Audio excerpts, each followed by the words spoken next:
Hello, just wanted to give you some feedback on your leadership and career paper.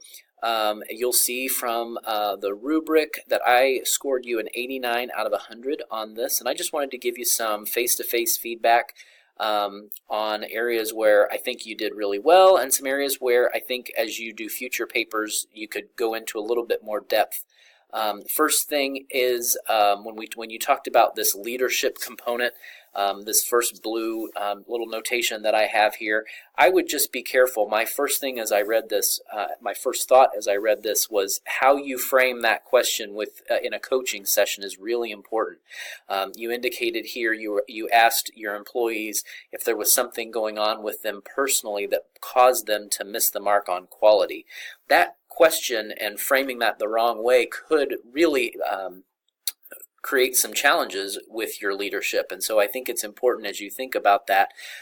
We don't want to expect the people that we work with to go into too much detail about their personal life, but it could be framing that in what areas could I support you to help you better meet the quality expectations of this job. I think it gets to the same point that you're trying to get to, but maybe in a way that builds more trust. You talked about that as we went through, creating a bond of trust, keeping your word. Those are really important aspects of being a leader. This is an area here in this second dot right here that would focus. I would have loved to see more depth. When you say you need great leadership skills to fill a client service executive position, what does that look like? What is that leadership? Is it collaboration? Is it casting a vision? That's an area where I would have loved to have seen you take it to that next level and really make that application in specific examples of what you would do to fill that type of position.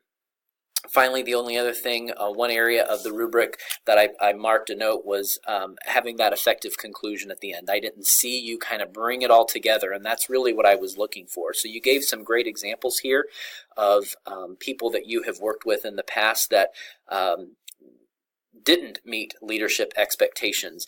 So that was perfect, but then bring that back at the very end and share what could these individuals have done differently to be stronger leaders. What would you have done if you were in their roles or if you were their manager to show them and demonstrate for them effective leadership, to really see them exemplify the things that you talked about earlier in the paper.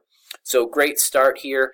I'm sure as we continue our work in growing in leadership development, we'll have some great conversations and learn from each other. Thanks for your hard work. Let me know if you have any other questions.